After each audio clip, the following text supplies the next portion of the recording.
தூக்கத்தில் எழுப்பினா கூட சரி, தாமரை மலர்ந்தே தீரும். அவன் பயப்படுவானா? பயப்பட மாட்டான். ராத்திரியில் போச்சு நேற்று வருவாராம், தப்பு வரான், போயிட்டு வரான், நாங்கள் ரோட்டில் அடிக்கணுமா? அன்னைக்கு காலைல 10 மணிக்கு தாங்க பேசுறான் அவன். எங்கள் ஐயாவை பொறுத்து வேலை இல்லை என்று சொன்னீர்களா? 1 வருஷத்தில் நீங்கள் வேலை இல்லாமல் போவீர்கள். எத்தனை மணிக்கு? 10:30 மணிக்கு சொல்றான் அன்புமணி ராமதாஸ். 1 மணிக்கு அவங்க அப்பா சொல்றான் எது வெளியே போகணும். இளைஞர் அன்னைக்கு தலைவர் போடுறாரு அவங்க அப்பா, இவர் வானான்றாரு. அந்த ஸ்டேஜில் எப்படி நடந்துக்கிறான் பார்த்தியா? அந்த ரவுடி பசங்க நடந்துக்கிற மாதிரி இல்லை. 2 காலையும் ஆட்டிக்கின்னு மைக்கு தூக்கி போடுறது. இல்லை, நீ டாக்டரை படிச்சாடா? நீ உங்கள்கிட்ட வைத்தியம் பார்த்து எத்தனை பேர் செத்துருப்பான்? ஆக நான் எதுக்கு சொல்ல வரேன்னா, நம்மளை எதிர்த்தா அந்த கட்சி ஒன்று இப்படி ஆகிடும், இல்லை அவன் செத்தா நம்ம சமாதி கட்டணும். நம்மளை எதிர்ப்பான் சார். ஒன்று எதிர்த்தா அவன் செத்துருவான்.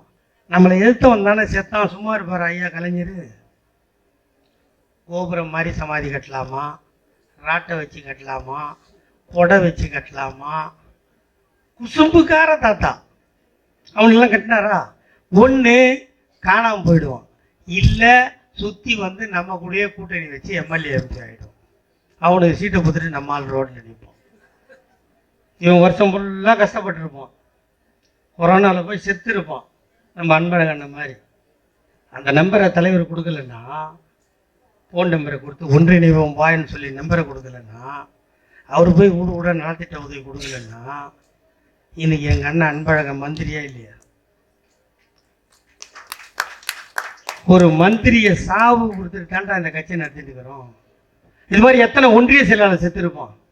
இவ்வளவு பேரை எங்களை அடித்து கொண்டு, எங்களை நாசப்படுத்தி கொண்டு, எங்கள் உயிரை கொடுத்து விட்டு, எங்கள் வீட்டில் இருக்கின்ற பெண்களின் தாலியை அறுத்து விட்டு இந்த மக்களை காப்பாற்ற நாங்கள் கட்சி நடத்துவோம். நேற்று வருவாராம், தப்பு வரான், போயிடு வரான், நாங்கள் ரோட்டில் அடிக்கணுமா?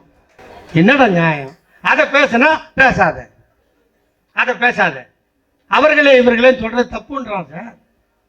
ஒரு காலத்தில் நம்ம மேடை போட முடியும், மேடையில் ஏற முடியாது. கோயில் கட்ட முடியும், சாமி கும்பிட முடியாது. இதெல்லாம் மாற்றி எழுதுறது திமுக.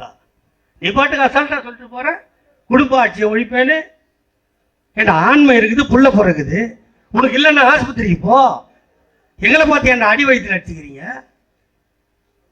வாரிசு அரசியல் எதுடா? வாரிசு அரசியல் சொல்லு. 53ல் பிறந்தார் அண்ணன் தளபதி. கல்யாணம் முடிந்த 3 மாதத்தில் சிறைவாசம். நீ சொல்றானுங்களே சின்னவரை, அவர் என்ன பண்ணாரு, எப்படி வந்தாரு, ஏன் அவருக்கு துணை முதலமைச்சர் கேட்கறான்ல? உங்க வீட்டில் கல்யாணம் பண்றீங்க இல்லம்மா, ஒரு பையனுக்கும் பொண்ணுக்கும் பண்றீங்க. உங்க வீட்டு பொண்ணை கொடுத்துட்டீங்கன்னு வச்சுக்கோமா, ஒரு கற்பனையில கல்யாணம் பண்ணி கொடுத்த 3ஆவது வாரம் பொண்ணு மாசமாகறான்னு தெரிஞ்ச உடனே மாப்பிள்ளை ஜெயிலுக்கு போயிட்டா நீங்க என்னம்மா பண்ணுவீங்க? உங்க நெஞ்சில கை வச்சு சொல்லுங்க. நீங்க கட்டி கொடுக்குறது உங்க பொண்ணை, கருவாயிருக்கா, கன்ஃபார்ம் ஆகுது, கன்சீவா இருக்கான்னு கன்ஃபார்ம் ஆகுது. கன்ஃபார்ம் ஆன அடுத்த நாள் மாப்பிள்ளை ஜெயிலுக்கு போயிட்டா அதை கலைச்சிருன்னு சொல்லுவீங்களா? சொல்ல மாட்டீங்க. சொல்லுவீங்களா? சொல்ல மாட்டீங்களாம்மா? இந்த கருவால தான் மாப்பிள்ளை ஜெயிலுக்கு போனாரு. மாப்பிள்ளை ஜெயிலுக்கு போட்ட பொண்ணு ஆத்தா வீட்டுக்கு தானே போனோம் இல்லையா? அந்த பழியை சுமர்ந்து கருவாகி உருவானவன் தான் எங்கள் அண்ணன் உதயநிதி. அவன் கருவிலேயே பழியை சுமந்தவன், தந்தையை ஜெயிலுக்கு அனுப்பியவன். அவன் கருவில் இருக்கும் போது எங்கள் அண்ணி துர்காவிற்கு 5ஆம் மாதம் ஜடை தைக்கவில்லை, 7ஆம் மாதம் மரம்படம் வைக்கவில்லை, 9ஆம் மாதம் சீமந்தம் நடக்கவில்லை. அவளை ஆஸ்பத்திரிக்கு கொண்டு போகும்போது, காதலியே, மனைவியே, உன் கணவன் நான் இருக்கிறேன், எது நடந்தாலும் உன்னை காப்பாற்றுவேன் என்று சொல்வதற்கு காதல் கணவன் இல்லை. அவளே போனாள், அவளே பெற்றாள். தான் பெற்ற குழந்தையை வீட்டுக்கு தூக்கி வந்து பாலூட்டி சீராட்டி குளிப்பாட்டி ஆடை போட்டு அந்த குழந்தையை எடுத்துக்கொண்டு சென்னை மத்திய சிறைச்சாலைக்கு போய் கம்பிக்கு மத்தியில் காட்டினாள் அன்னை துர்கா. பார்த்தார் அண்ணன் தளபதி, காட்டிய குழந்தை எங்கள் அண்ணன் உதயநிதி. இதை விட என்னடா மயிறு தியாகம் வேணும்? எவன்டா பண்ணியிருக்கான் அந்த நாட்டில்? சொல்றாங்கனால இவ்வளவு பெரிய தியாகத்தை பண்ணிட்டு என்ன கூட கேட்பான் எல்லாரும். தளபதிக்கு 74 72 வயசாகுது. காலைல பார்த்தா மதுரையில் இருக்காரு, மத்தியானம் பார்த்தா திருச்சியில் இருக்காரு, சாயந்தரம் நைட்டு 12 மணிக்கு டி நகரில் ஆய்வு நடத்துறாரு. எப்படிடா முடியுதுன்னு கேட்பான். அப்படிலாம் பண்ணாதான் ஒரு கலைஞர் ஐயா புள்ள இல்லைன்னா இல்லைன்னு ஏன்னு கேட்டான். நான் திருப்பி கேட்டேன், 1952 பராசக்தி படம் வந்து பார்த்தியான்னு கேட்டேன். பார்த்தேன்னா. அதுக்கு முன்னாடியும் படம் வந்து பார்த்தியான்னா பார்த்தேன்னா.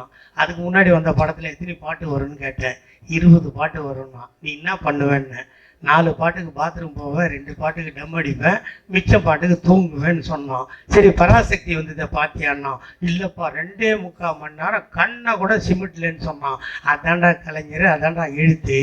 அப்பன்னா எவனோ கடையில் வைக்கிற மையை வாங்கி கலைஞர் ஐயா கையில் இருக்கிற பேனாவில் ஊற்றினா எங்கள் தாத்தா கைப்பட்ட மைக்கு அவ்வளோ பவர் இருந்தா அவர் ஒரிஜினலாக ஊற்றின மை எங்கள் அண்ணன் தளபதி அவனுக்கு எவ்வளோ பவர் இருக்குன்னு நீ தெரிஞ்சுக்கிடான்னு சொன்ன. அப்படிப்பட்ட ஆளை வந்து இன்னைக்கு சட்டசபையில் கவர்னர் வந்து பேசுறது. அது யார்? இது எங்கள் அண்ணன் ஏழுமலை சொன்னார், மோண்டு பொண்ணு ஒன்று. அது அது எதுக்கையா இப்போ தாங்க அது சொல்கிறது இல்லை. நான் காரி திப்பி திப்பி திப்பி திப்பி இப்போ சொல்கிறதே இல்லை. இல்லைன்னு வச்சுக்கேன் தூங்கி ஏந்து நான் வீட்டுக்கார சவுந்தரராஜன் வந்து ராமச்சந்திர ஹாஸ்பிட்டல் டாக்டர், நல்ல டாக்டர். தூக்கத்தில் எழுப்பினா கூட சரி, தாமரை மலர்ந்தே தீரும். அவன் பயப்படுவானா? பயப்பட மாட்டான். நான் ராத்திரியில் குறிச்சு இப்படி சொல்கிறதுக்கா நிகழ்ச்சி? அண்ணனுக்கு பயம். அண்ணன் ஸ்டாலின் அவர்களுக்கு பிஜேபி பார்த்து பயம். இந்த நாட்டில் உங்களுக்கு ஒரு கதை தெரியுமா? 150 நாடுகளை ஒன்றாக சேர்த்து அணிசேரா நாடு என்று அழைத்து பாகிஸ்தானோடு போர் புரிந்து ஒரு நாட்டை உருவாக்கி வெற்றி கண்ட வீர மங்கை, சீனாவோடு போர் புரிந்து வெற்றி கண்ட தியாக மங்கை, இந்திரா தான் இந்தியா, இந்தியா தான் இந்திரா என்று சொன்ன அந்த அன்னை இந்திராவை எமர்ஜென்சி கொண்டு வந்ததற்காக சென்னை மெரினா கடற்கரையில் அழைத்து வந்து மன்னிப்பு கேட்க வைத்த தலைவன் இந்தியாவில் ஒருவன் வாழ்ந்தான் என்றால் அது எங்கள் தாத்தா டாக்டர் கலைஞர். அப்படிப்பட்ட கட்சி இந்த கட்சி. அதனால் இதை இப்போ நான் கேட்டேன் வந்த ஒன்று, இது டப்பாவில் குழா வச்சுக்கிட்டான்னு கேட்டேன். இல்லை மேலே மொண்டு தான் எடுக்கணுமான்னு கேட்டேன். பாரு, மேலே ஊற்றலாம், கீழே பிடிக்கலாம். குழா இது புடவையா வேட்டி சட்டையான்னு தெரியல. ஆனால் நான் இது 3வது ஃபங்க்ஷனுக்கு வரேன். எனக்கு ஒரே ஒரு குண்டு மணி கூட கொடுத்ததில்லை. காக்காயாக தரேன். போனால் இது மாதிரி என்ன ஒன்று கொடுத்தா இது மாதிரி கொடுத்தாங்கம்மான்னு சொன்னால் ஒரு அனுப்பு சேர்த்து அனுப்பா. இல்லை என்ன வேறு என்ன பண்ண முடியும் நம்மளால் இந்த வயசில்? அதுக்கு வழி இல்லாத நீ பேசு, சாவர வரைக்கும் பேசு. இது மாதிரி என்ன கொடுத்து பொண்டாட்டிக்கிட்டே சொல்லி நீ தூங்கிடாத. அது கட்சிக்காரனோட எண்ணம், சரிதா? அதனால் இந்த கட்சி இந்த இந்த சட்டையோ இந்த பேண்ட்டோ இந்த குழாவோ முக்கியம் இல்லை. நம்மளோட மானம் முக்கியம். மானம் போச்சுன்னா வாழக்கூடாது. அதுதான் தமிழனோட பண்பாடு. இப்போ இன்னொன்று கிளம்பியிருக்கானுங்க. இந்த பொங்கலுக்கு 1000 ரூபா கொடுக்கல. 12 மாதத்துக்கு ஒரு பொங்கல் தான் வருது, வருஷத்துக்கு ஒன்று. இந்த 12 மாதமும் 1000 கொடுக்குறது பெருசு இல்லையா? 12,000 பெருசு இல்லையா? அது என்னப்பா அது? அதை நிறுத்திட்டாங்கப்பா, கொஞ்சம் சொல்லுப்பா. அந்த தாடி வச்ச ஒக்கால ஓடி பணத்தை கொடுத்தா நாங்கள் 1000 2,000 கொடுக்க மாட்டோம்.